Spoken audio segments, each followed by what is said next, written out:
Just trust me. Give me your absolute best, and everything will be all right.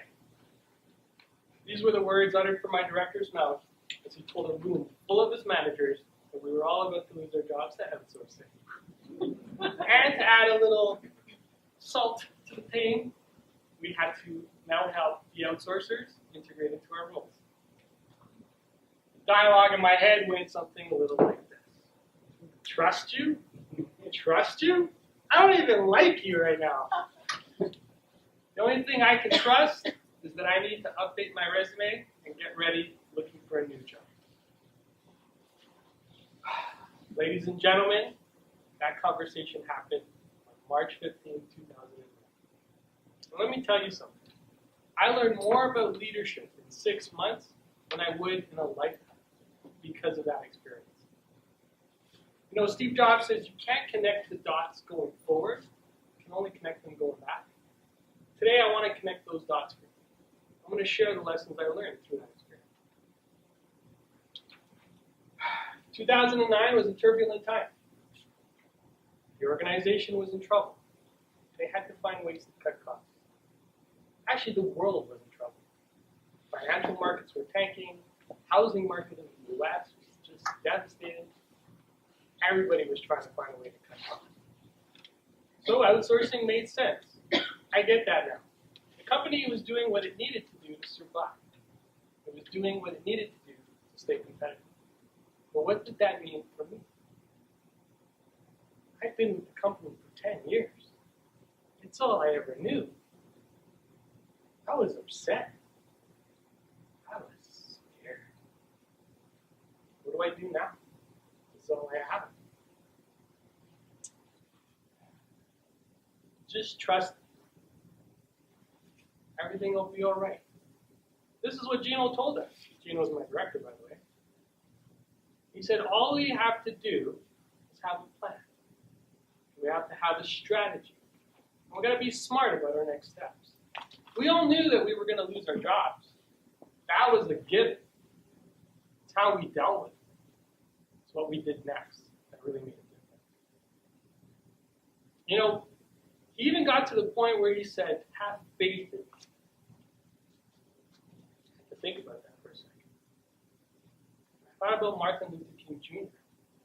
And he said, faith is taking the first step without seeing the entire staircase. Ladies and gentlemen, what other choice did I have? I had to take the first step. So here's my dilemma. I have 25 people reporting into me. They all now have to buy into the plan. Sounds simple, doesn't it? Anybody have teams? Anybody manage a team? Yeah, 25 people. I had to sell them on the vision. I had to have them have faith, just like I did.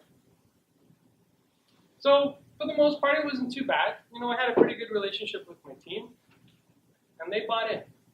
I sat each of them in a room, one by one. I explained what the plan was, and I said, this is what we got to do to survive. And if you help me, I'm going to help you. But there was one individual on my team. His name was Jay. I'm sure everybody in the room that has a team member has a Jay. He's the person where I say yes, he says no. Or I say no, and he says yes.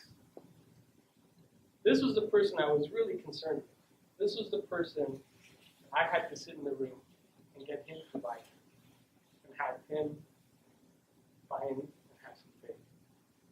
So just like everybody else, I walked Jay into the room, sat across the table from Jay, and I said, listen, you give me your absolute best, and I will guarantee you a job. I went beyond for Jay because I knew it was going to be a concern. Jay looked at me. Are you sure? So look, you just got to trust me. Thought about it for a second and looked around the room. Okay. Okay? What do you mean, okay? 3 years. Okay? I'm going to go with that. So I left it. But what he did next really surprised me. He stood up and he reached out his hand. And he just said, "Thank you." And instantly I responded, "For what?" He goes, "Look, we're not the only ones losing our job. There's 500 other people. But you're the only one that I can see that's out there working out for us, looking out for us and trying to take care of us. I can tell you care. And for that, I say thank you." Wow, that was a lesson. I would have never figured out on my own. You know, Gandhi says, "Be the change you want to see in the world." And unknowingly to me, that's who I was becoming. I was asking my team to give me 100%. But what I learned was I had to give the 100% first. And then they would follow. And what happened next was incredible. People started to see what the team was doing. They were giving 100%. They were helping the outsourcing company. Everybody was doing fantastic. And like cherries on a tree, one by one, they all got picked off. And let me tell you, ladies and gentlemen, in 6 months, all 25 people had jobs. Not a single person was left out. It's pretty amazing, isn't it? Almost miraculous. As for me, my director gave me some opportunities too. You know, I was afraid of losing one job. I got 2 instead. I got 1 internal, and I got to do some consulting work. What I really learned, it's okay to be afraid. It's okay to be scared. You have to have a little faith, and things are easy when you help others. So if you ever find yourself in turbulent times, it's going to be all right. Just trust me.